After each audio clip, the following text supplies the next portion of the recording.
I never thought the sound of jackhammers would be the thing to change everything. It was 7:30 a.m. when the sharp, bone-rattling noise jolted me awake. At first, I thought it was a dream, or maybe roadwork. But when I rolled my wheelchair to the window and pulled back the curtain, my heart nearly stopped. There they were, 3 workers in neon yellow vests, ripping apart the one thing I had fought so hard to build.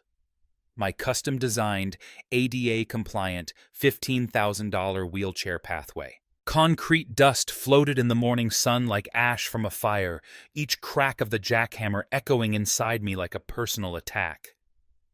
And standing in the middle of it all was Karen Thompson, our HOA board's newest self-proclaimed queen, clipboard in hand, sunglasses on, barking orders like she owned the block. What made it worse? She didn't even live here 6 months ago. I fumbled for my phone, hands shaking, and hit record.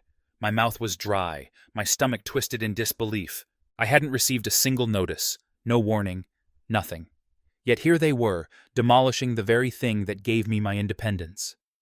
This wasn't just concrete. They were tearing apart the hours of research, planning, and hope I'd poured into building a ramp that let me leave my home without pain or help. And Karen? She waved when she saw me. Waved. She strutted across my lawn like a villain from a daytime soap. "This modification wasn't approved under the new aesthetic standards," she chirped, her voice coated in sugar and spite. "You can reapply with the updated guidelines next month. Oh, and bring 3 color samples this time." I wanted to scream, but instead I smiled, because Karen didn't know what I knew. You see, just 1 month earlier, our HOA was on the verge of collapse, bankrupt, mismanaged, and drowning in unpaid repairs. And then, out of nowhere, an anonymous donor swooped in with a check for $155,000, saved the entire community, paid off debt, fixed the pool, repaired the clubhouse roof. No one knew who it was, except me, because that donor was me. I never told anyone. Didn't want attention or applause. I just believed in this neighborhood, believed it deserved to thrive. But now the very board I saved was destroying my home, my freedom. And worst of all, they were being led by someone with no idea that the person she was humiliating held the power to destroy her entire empire. The question wasn't if I would fight back. The question was how much evidence I could gather before revealing the truth. And more importantly, how far Karen would go before she realized the HOA's mysterious savior was the same person she was jackhammering into the ground. It all started with a ruler. Yes, a literal ruler. Bright pink, probably from the clearance bin of some home decor boutique. Karen Thompson, the newly minted HOA board member who'd been in the neighborhood for less than 6 months, strutted down our street like a self-declared suburban dictator, measuring lawns, fences, and front porch decorations with all the enthusiasm of a reality TV villain on her redemption arc. Only there was no redemption, just rules. Arbitrary, ever-changing, and conveniently enforced only when it suited her. At first, we thought it was just a phase. You know, new board member syndrome. Maybe she was trying to prove herself. But when she handed out her 3rd violation notice in a week, for the crime of having wind chimes that exceeded decibel limitations on breezy afternoons, we realized Karen wasn't playing games. She was building a regime, one mailbox at a time. My first real run-in with her was over my pathway, of course. Never mind the fact that it was fully permitted, ADA compliant, and perfectly matched to the HOA's supposed concrete aesthetic. Karen decided it clashed. With what? No one knows. Probably her aura. She said it disrupted neighborhood harmony, and get this, projected an uneven flow of visual energy. I had to double-check she wasn't quoting a feng shui manual. But no, just her interpretation of the HOA bylaws, which she seemed to rewrite in her spare time between Pilates and power trips. And let's not forget her magical clipboard, the one she waved around like it held the Constitution. She'd appear out of nowhere, jot something down with dramatic flair, and vanish before you could ask what offense you'd just committed. One day it was Mrs. Chen's koi pond attracting non-native species. The next it was the Patel kids' basketball hoop being a potential neighborhood hazard. Meanwhile, Karen's own backyard looked like the set of Real Housewives. Suburbia edition, a brand new pool installed without a whisper of approval, fairy lights violating every wattage regulation, and a tiki bar that somehow managed to escape every design rule in the book. The worst part? People were afraid of her. She'd weaponized the rulebook and turned the HOA into her personal enforcement agency.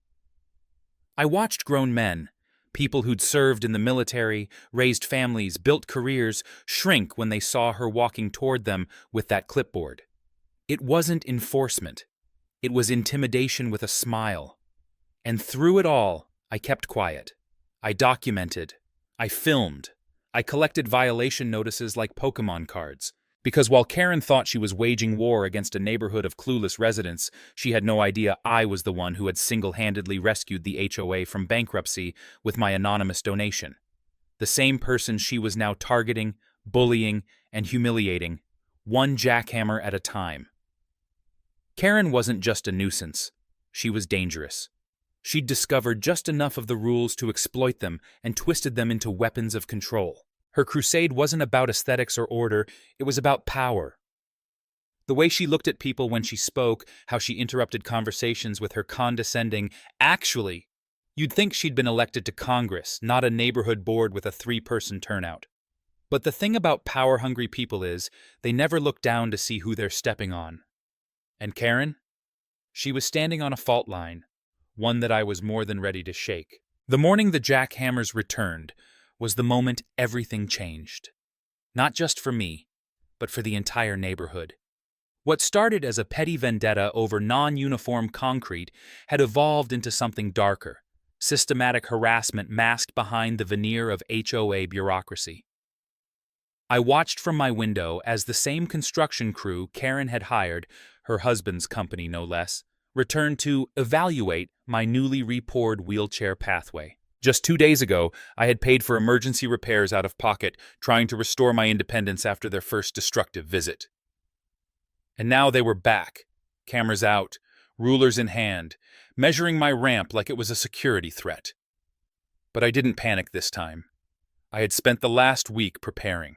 While Karen thought she was intimidating me into submission, I was building a digital fortress, footage, audio clips, HOA meeting minutes, screenshots of her private correspondence, even receipts from the $155,000 donation I had made to save this very community from financial collapse.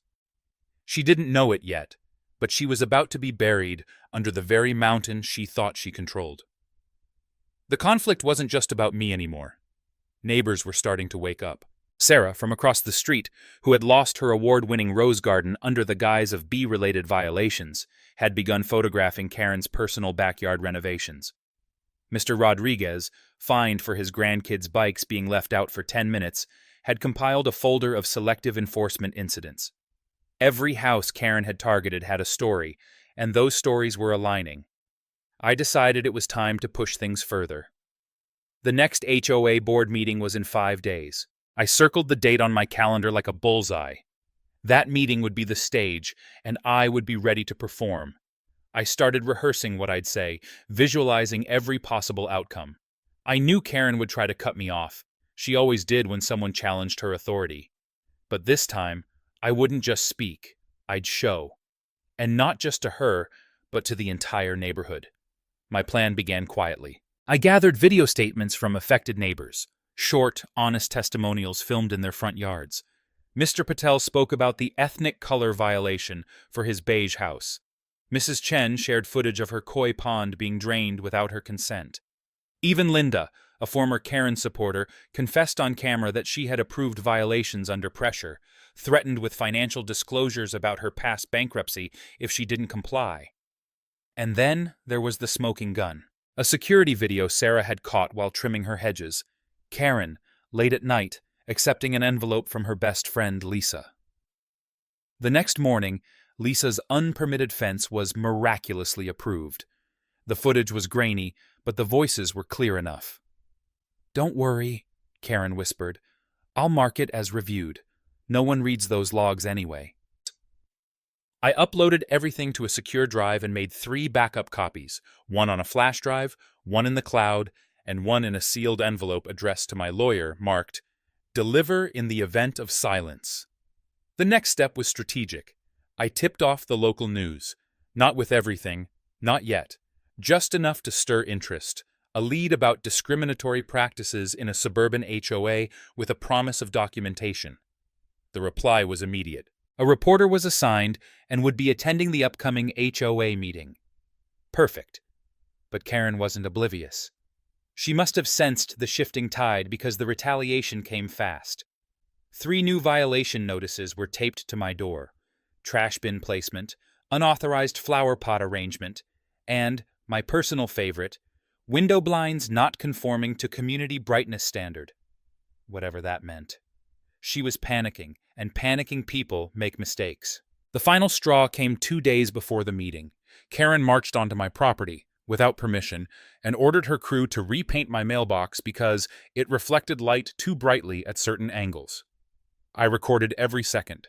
When I asked to see the regulation, she simply sneered and said, "Interpretation is at the discretion of the board." That was it. I didn't even respond. I just smiled and quietly saved the footage.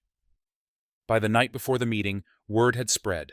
Neighbors began messaging me, asking if the rumors were true. I told them to come and see for themselves. The stage was set. Karen had no idea that her little empire of intimidation was about to collapse. She had spent months using fear and bureaucracy to control the narrative. But tomorrow, that narrative would be rewritten. By me, by Sarah, by Mr. Rodriguez, by every single resident she had tried to silence. And this time, the clipboard wouldn't save her. The community center buzzed with tension as I wheeled into the HOA meeting, gripping my folder of evidence like a lifeline. Every seat was filled. Neighbors who normally avoided these meetings now packed into the room, whispering behind cupped hands, eyes flickering with curiosity, confusion, and barely concealed anger. The air was thick with unspoken questions. Everyone had heard something. A rumor, a whisper, a bold claim passed around over backyard fences. Tonight, they came for answers. At the front of the room, Karen sat in a raised seat behind the HOA board table like a queen on a crumbling throne. Her designer blazer was pristine, her makeup flawless, but her eyes darted across the room like a hunted animal.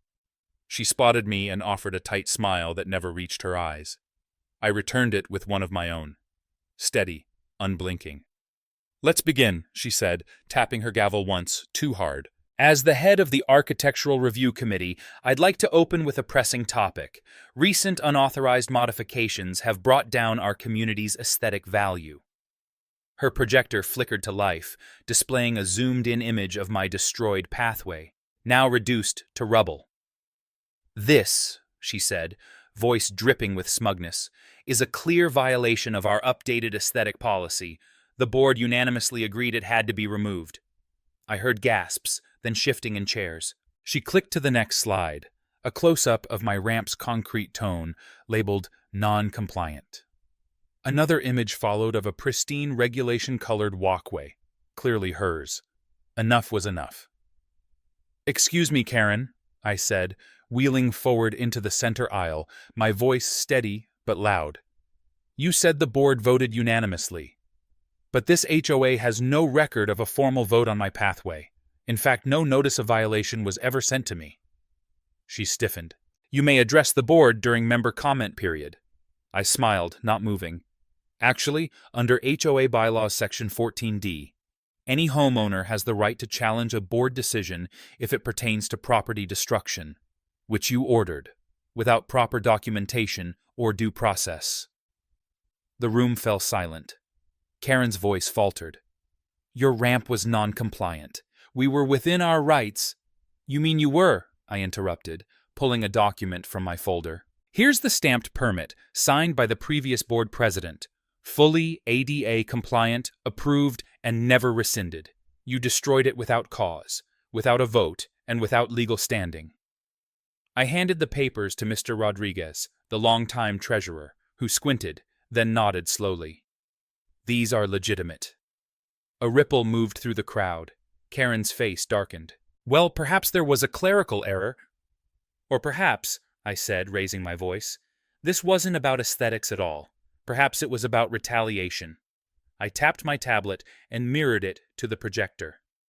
Up flashed a photo.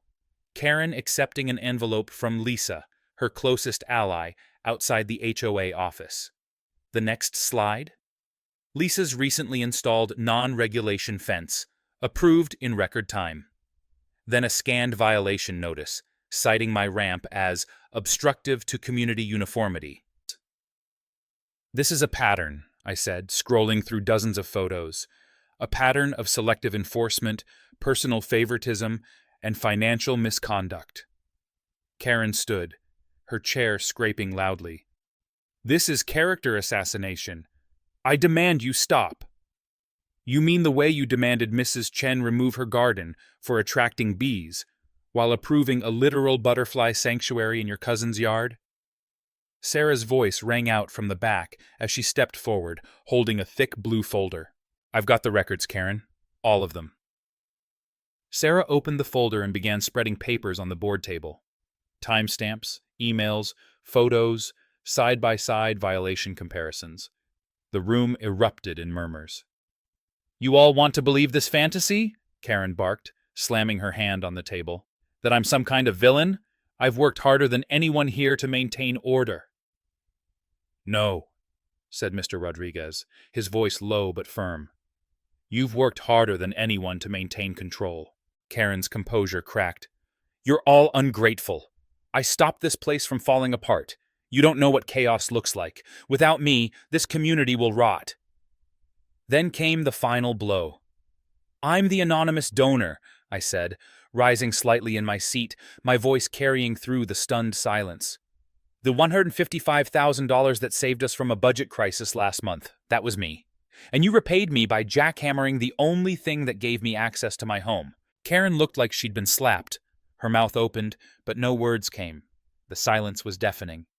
Your leadership is built on fear, not service, I continued. You punish anyone who doesn't bow to you. But you forgot something. We're not afraid of you anymore. At that, the crowd erupted. One neighbor stood, then another, and another, sharing stories, offering testimonies. Every tale chipped away at the foundation Karen had built, exposing it for what it truly was, a house of cards held together by intimidation. But amid the shouting, the accusations, and the raw emotion, Karen didn't sit down. Instead, she pulled out her phone, dialed a number, and whispered something into it. Then she looked up, and her smirk returned. You think this is over? She said. You have no idea what I have planned next. And just like that, the air changed again. Because now we weren't just dealing with corruption. We were staring down a cornered tyrant. And those are the most dangerous kind. The meeting hadn't resolved anything. It had only declared war. Just when it felt like the meeting had spiraled into chaos and Karen's smugness might win out, the air shifted. A rustling near the back door of the community center caught everyone's attention. The room fell into a hush as Sarah Chen stepped forward. Quiet, unassuming Sarah, the same neighbor who'd been forced to rip out her beloved rose garden last month because it attracted too many bees. But tonight, she wasn't alone. Behind her came Lisa, the very same Lisa who, until now, had been Karen's closest ally on the HOA board. Sarah clutched a thick blue folder in her arms. Her face was pale but determined, and her hands trembled ever so slightly as she approached the board table. She didn't speak immediately. She just laid the folder down and opened it slowly, revealing dozens, no, hundreds, of printed photographs, violation forms, text messages, and meeting minutes. Every piece was meticulously organized and time-stamped. I've had enough, Sarah said, her voice stronger than I'd ever heard it. For months, I watched Karen destroy our community from the inside. I documented everything, every rule she bent, every friend she gave favors to, every neighbor she targeted. Gasps rippled through the room as Sarah began distributing copies to board members and homeowners. Karen stood frozen at the front, her fake smile replaced with something much colder, fear. But it was Lisa's voice that truly shattered the illusion. "I helped her," Lisa said quietly, stepping beside Sarah. Her eyes welled with tears, and she refused to look at Karen. "Karen threatened to expose my personal bankruptcy if I didn't go along. She made me falsify violation reports. She told me who to fine, what to approve, and who to ignore. I'm so sorry." Karen lurched forward. "Lisa, you said you were with me." "No, Karen," Lisa interrupted. "I was afraid of you. There's a difference." That was the moment Karen truly began to crumble. Her carefully sculpted persona, her dominance over the board, her polished image. It all started unraveling before our eyes. The room erupted with testimony after testimony. Neighbors once too scared to speak now rose to their feet. Mr. Rodriguez described the forged signatures on violation letters. Mrs. Chen explained how Karen had threatened to fine her $1,000 for putting up Lunar New Year decorations. Even Tom from the corner house spoke up about how Karen forced him to remove his son's basketball hoop, but approved the exact same one for her nephew. Piece by piece, the puzzle came together, revealing the scope of Karen's abuse of power. Photos showed her unauthorized pool installation, built 3 feet beyond regulation. Documents outlined her plans to redirect HOA funds to build a private garden pathway behind her home, ironically using the very donation I had made to help save the HOA from bankruptcy. That donation had saved our community from financial collapse, and Karen had tried to use it as her personal piggy bank. And then, the final blow. "I work at the city permit office," said Bob from Unit 12, rising slowly with a stack of files in hand. Karen submitted personal renovation plans using HOA authorization codes. She tried to classify them as community upgrades. They were denied 3 times, but she started construction anyway. The room went silent. Then a loud click broke the silence. Sarah's phone, beginning a recording. "I just want to be sure we capture Karen's response to all of this," she said coolly. Karen was red-faced, practically vibrating with rage. "This is a setup! All of you are conspiring against me! I've done nothing wrong. I built this HOA." Mr. Rodriguez calmly stood, lifting his leather binder. "Karen, what you built was a dictatorship, and tonight, it ends." He opened to a pre-written resolution. "I move for an immediate vote of no confidence." The motion was seconded before Karen could even speak. One by one, hands were raised. Every single person in the room, neighbors who had once feared Karen's wrath, board members who had blindly followed her lead, even Lisa herself, voted yes. Karen's empire collapsed in that moment. Her voice cracked as she tried one last time. "You don't understand what I've protected you from. You'll regret this." But no one listened. The same people she'd silenced now stood tall, voices united. We weren't just neighbors anymore. We were allies, awakened, and determined to take our community back. The turning point had come, and Karen? She no longer had a crown to hide behind. The morning after the vote felt like the first day of spring after a long, punishing winter. The air seemed lighter. Laughter returned to front yards that had once been silenced by fear. And for the first time in months, I rolled down my driveway without feeling watched. Karen was gone, officially removed from the HOA board, stripped of her authority, her designer sunglasses, and her kingdom of fear. As poetic as it sounds, her departure was as dramatic as her reign, storming out of the meeting with her handbag clutched tightly and her ego trailing behind like a broken heel. By noon, neighbors were out on their porches, not whispering nervously, but calling out greetings, sipping coffee together, and planning their first HOA-free weekend. Mrs. Chen waved to me from across the street, her gardening gloves back on and a new patch of daffodils in her hand. "They're coming back," she smiled. "My vegetables, too." Her pride had returned with her soil. Even Sarah, the once shy rose gardener who had turned into an unexpected hero, had a bounce in her step as she updated the new community bulletin board. "No more secret meetings," she declared. "We're making transparency stylish again." The community center, once Karen's personal courtroom, was transformed overnight. The raised platform she'd insisted on having was dismantled by lunchtime. In its place, A long table surrounded by folding chairs where every resident now had a seat and a voice. We voted in a new board unanimously. Mr. Rodriguez became president after some coaxing. Sarah took the lead on communications, and I was asked, almost unanimously, to help with accessibility updates and budgeting. And that pathway? My once jackhammered, destroyed wheelchair ramp? It was being rebuilt that very day. This time, with neighbors offering to help mix concrete, plant flowers along the edge, and even paint it with glow-in-the-dark safety stripes. Tom from the corner house offered to install solar lights. "No more secrets," he grinned. "Let's light this baby up." Children played freely again, bikes in driveways, basketballs bouncing off garages. No one snapped photos, no one issued warnings. Even Karen's best friend Linda showed up with homemade cookies and an apology. "I guess I just liked feeling important," she said softly. "But it didn't feel good to be feared."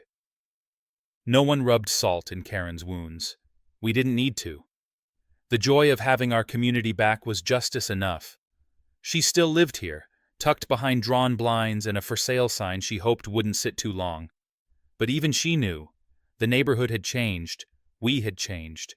The new board implemented monthly open forum meetings and a rotating neighbor spotlight feature that celebrated positive community contributions instead of petty violations.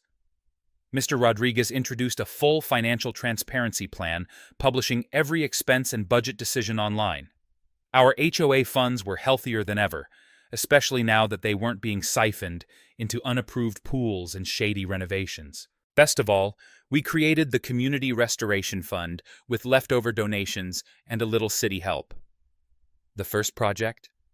Rebuilding the gardens Karen had once torn out. Mrs. Chen's vegetable patch was back. Sarah's roses bloomed twice as bright. And my ramp? It now stood as a symbol, not just of accessibility, but of resilience. Neighbors who once peeked through curtains now pulled them open. Conversations replaced complaints. Smiles returned. And somewhere in the middle of all that joy, we realized something profound. We were no longer a group of homeowners afraid of fines. We were a community. Karen's fall wasn't just a moment of justice. It was a spark, a much-needed reset. The noise of her jackhammers had once silenced us, but now we sang louder. And as I sat under the shade of a newly planted tree, next to my fully rebuilt, brightly lit pathway, I realized the best kind of victory isn't revenge. It's rebuilding. Together. In the months following Karen's removal, something extraordinary began to take root in our neighborhood. Something deeper than new flower beds or freshly painted fences. It was a sense of renewal. A quiet but powerful shift in the way we treated one another. For many of us, especially the older residents who had lived here for decades, this wasn't just about reclaiming property. It was about reclaiming dignity, peace, and community spirit. What began with one person standing up to injustice became a movement that reminded us all of the importance of courage, fairness, and compassion.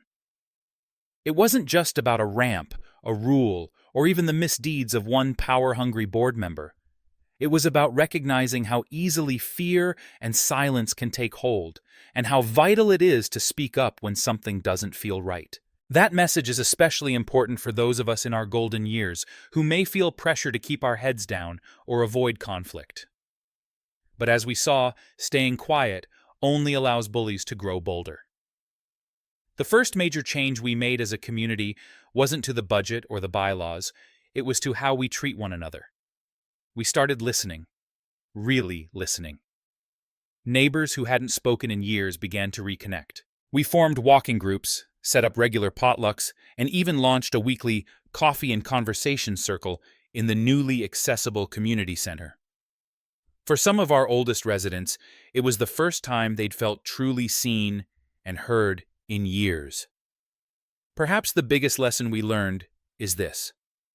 Community is not built on regulations, it's built on relationships. No matter how fancy the landscaping or how tidy the paint colors, what matters most is how we support each other. That's something we sometimes forget in modern life, when individualism and convenience can overshadow kindness. But here, in the wake of conflict, we found our way back to neighborliness. We also learned the power of accountability. not to punish, but to protect.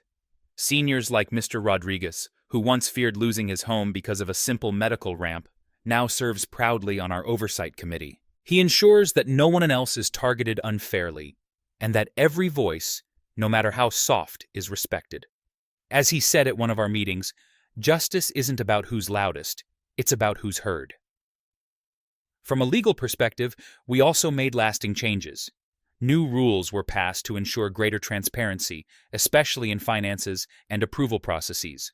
More importantly, we added safeguards specifically for elderly and disabled residents, including guaranteed response times for accessibility requests and protections against retaliatory fines. These aren't just bureaucratic tweaks, they're promises to the people who built this neighborhood and deserve to live here with comfort and respect. For many seniors watching or listening to this story, the key takeaway might be this: you are never too old to stand up for what's right, and when you do, you often inspire others to follow.